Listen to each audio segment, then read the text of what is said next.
La Belle Dame sans Merci by John Keats, 1795 to 1821.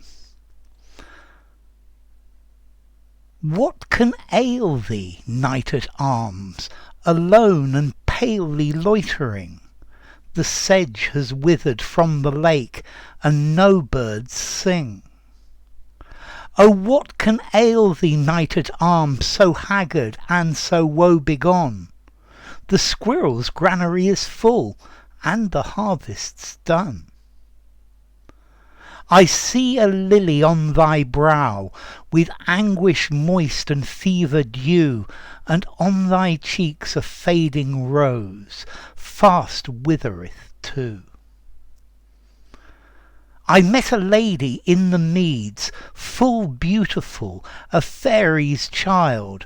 Her hair was long, her foot was light, and her eyes were wild.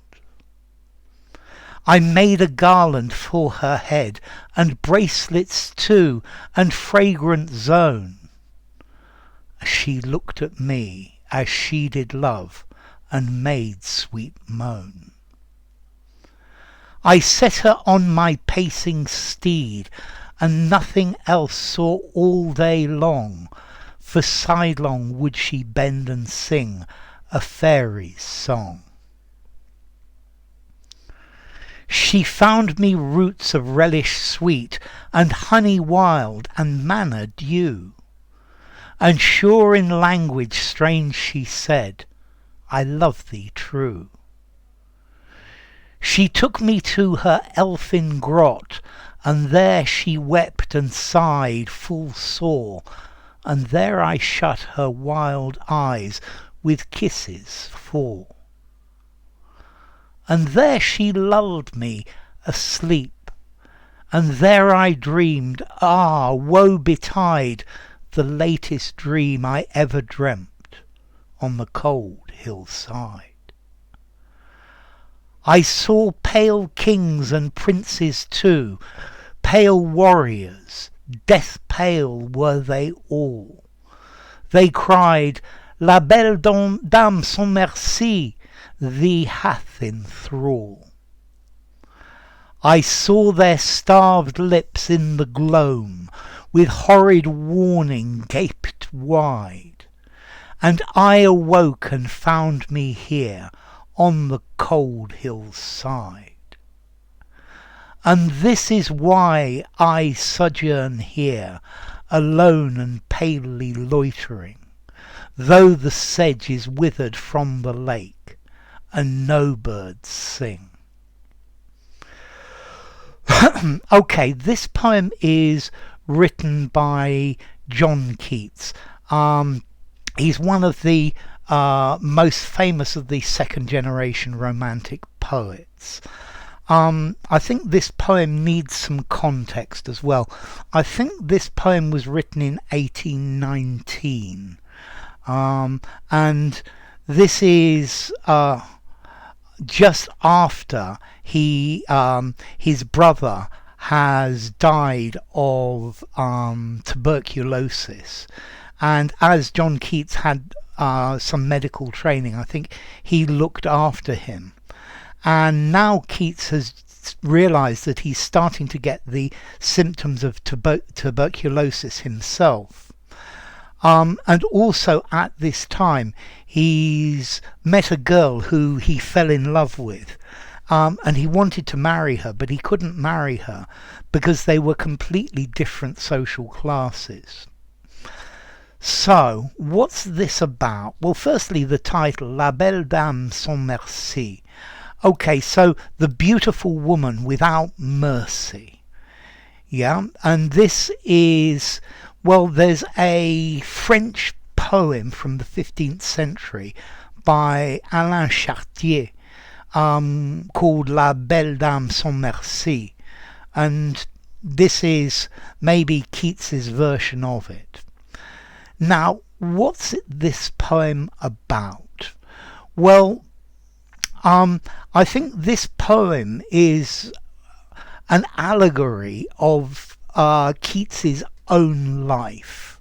and the things that have happened to him in his life. And it's about a knight who's found by somebody, and he's on the beside a lake with winter coming on, and he looks really ill, and this person wants to know what's wrong with him.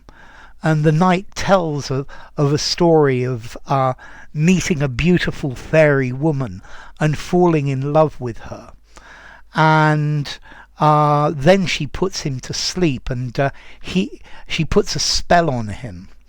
And he wakes up, and she's gone. And the only thing that's left for him is to wait there, vainly hoping that he will find her once more.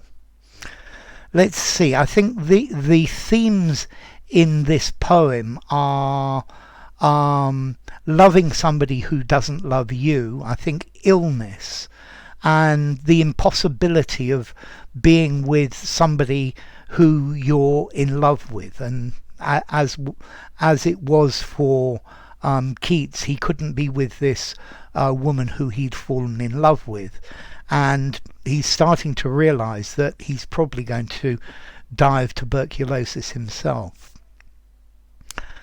So, oh, what can ail thee, knight at arms, alone and palely loitering? So somebody meets this knight, and the knight is alone, and he's waiting in a place. He doesn't leave this place. The sedge has withered from the lake, and no birds sing. So sedge is a plant, yeah, and winter is coming on. The sedges have died, and there are no birds singing. So it's a cold and lonely place, and this gives the idea that the knight of arms is alone, and there's something wrong.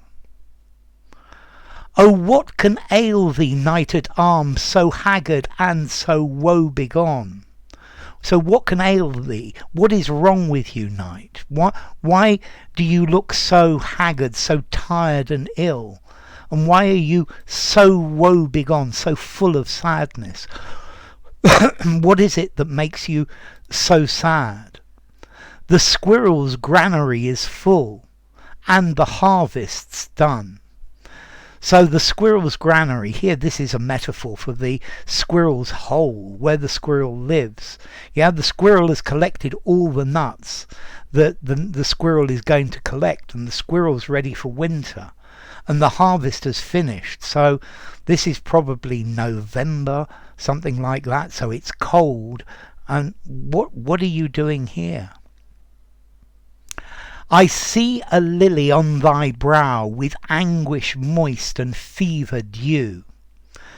Okay, so a lily. Well, here a lily is a white flower, and here the person is saying that the knight's complexion is white, is very pale. Yeah, the brow, the forehead, is white, and the forehead is moist and fever dew.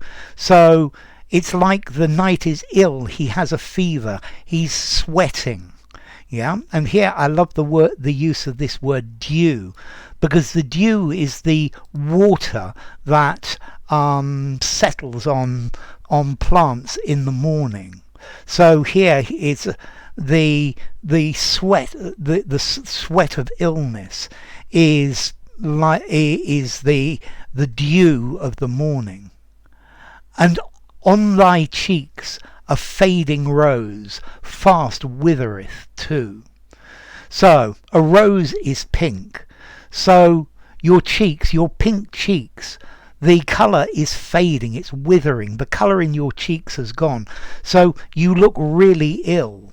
Yeah, and here this I think is alluding to the fact that Keats is ill, and he's pretty sure he's got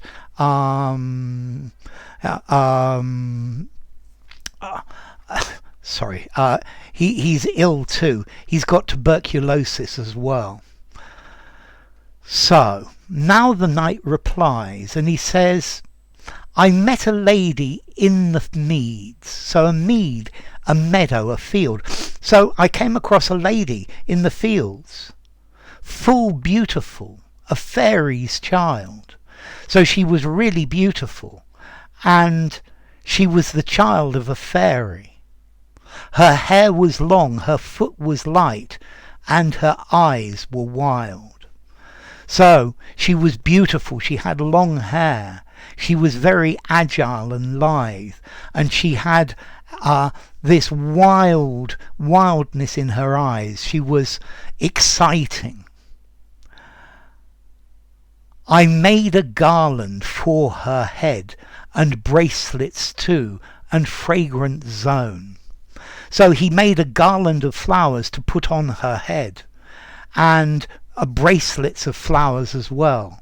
And this was to make her smell nice. She looked at me as she did love, and made sweet moan. So she fell in love with him. And I think here, and made sweet moan, this is referring to, and they had sex, yeah, they had intimate relations. I set her on my pacing steed, and nothing else saw all day long. And here, this pacing steed, this is another metaphor for sex. So I think they're in bed all day and they're not doing anything else. And he is besotted with her. Yeah. For sidelong would she bend and sing a fairy song. So sidelong, from the side, she would bend and she would sing a magic song, a fairy song. So clearly this woman that he's fallen in love with, she's partly from the natural world and partly from the world of magic. She found me roots of relish sweet, and honey wild, and manna dew. So she found him sweet roots to eat, and she gave him wild honey and manna dew. This refers to manna from heaven, which God gave to the Israelites to feed the Israelites when they were escaping from Egypt. So the roots and the wild honey, these are things, tangible things from the real world. And manna dew, this is some magical qualities. Yeah, so she was very human, but also very magical at the same time. And sure in language strange, she said, I love thee true. So she told him that she was in love with him. She took me to her elfin grot.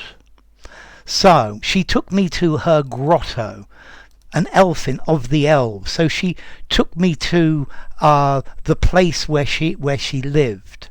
But I think this elfin grotto, I think this gives the idea of undivided love, only loving one person. So she was only in love with me.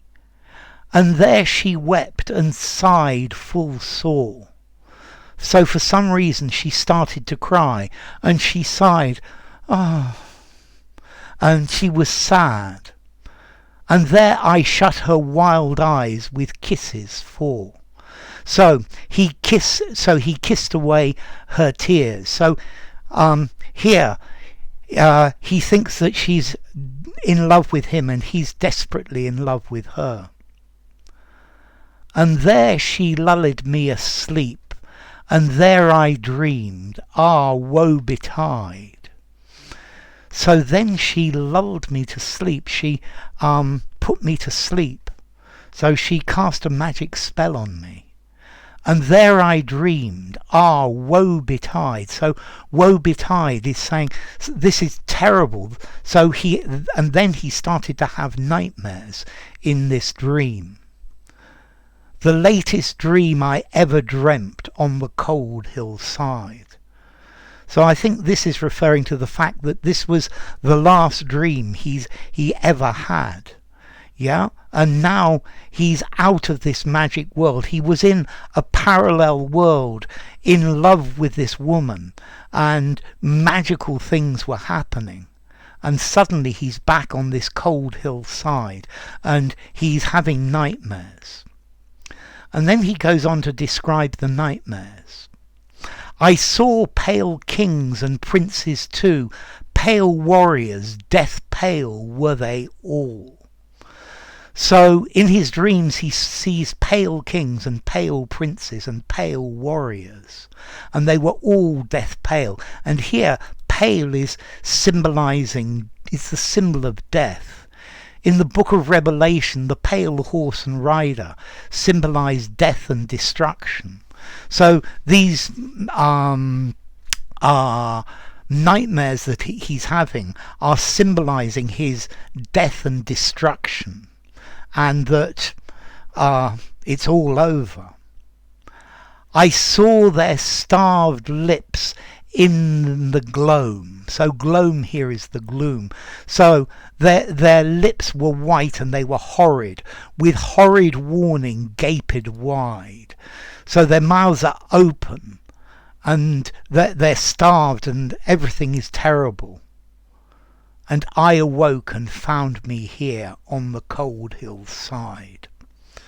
And then he awoke from this magic dream, and she was gone, and he was here on the cold hill beside the lake. And this is why I sojourn here. So this is why I sojourn, I spend my time here, alone and palely loitering, alone, pale, ill, and loitering, waiting, hoping that she'll come back. Though the sedge is withered from the lake and no birds sing. So here he's saying he's loitering, but it's winter, and clearly there is no hope of her coming back. But he's been entranced by her.